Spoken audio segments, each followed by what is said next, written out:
ఉండాలి కదా, అదే 24/7 ఉండదు.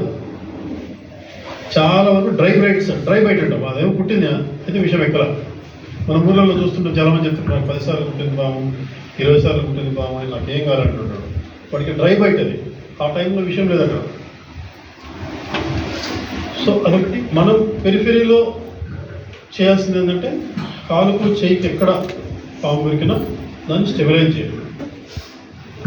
కాలు చేయికు కొరికింది అనుకోండి, వేలు కొరికింది అనుకోండి, ఒక టవల్ గట్టిగా కట్టకూడదు, లూజ్గా కట్టకూడదు, ఫర్మ్గా కట్టేసి చీన అలాగే పెట్టి పైకి లేపడం, అవి కదల్చకుండా పెట్టేసి, కాలు కూడా అంతే కదల్చకుండా.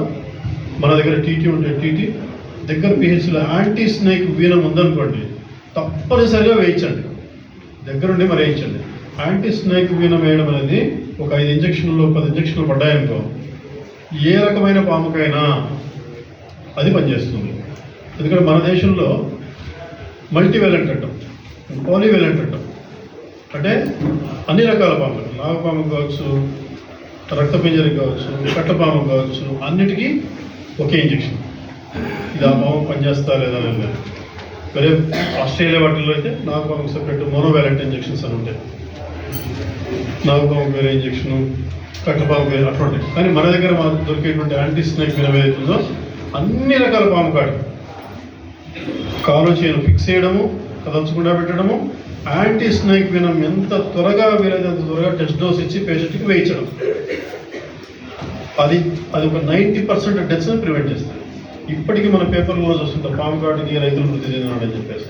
యాంటీ స్నేక్ వినం వేయకపోవడం, యాంటీ స్నేక్ కన్విన్స్ చేయాలి, పేషెంట్ని కన్విన్స్ చేయాలి. టెస్ట్ డోస్ ఇప్పించామా, టెస్ట్ డోస్ ఇప్పించిన తర్వాత ఏం రియాక్షన్ రాలేదా, వేయించవచ్చు.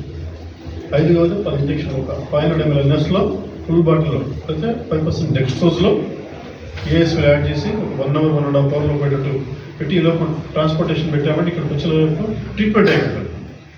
ఎందుకంటే విషం మోతాదుగా ఎక్కువ ఉంటుంది అనుకోండి, విషం మోతాదు ఎక్కువ ఉంటే ఇమ్మీడియట్గా ఎఫెక్ట్ ఉంటుంది.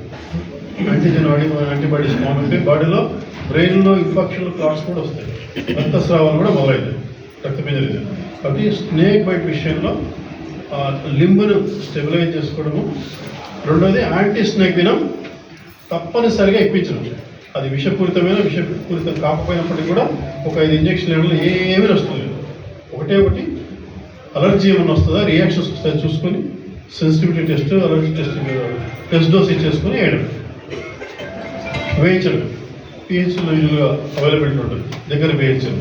అది చేసామంటే జీవితాంతం నీకు ఆ పేషెంట్ కొడుకు మీరు గుర్తుండిపోతారు. ఈ 2 విషయాలు ఇట్లా ఎనీ ఎమర్జెన్సీ ఏదన్నప్పటికీ కూడా శ్రీ హాస్పిటల్ ఎప్పటికీ మీకు అవైలబుల్గా ఉంటుంది.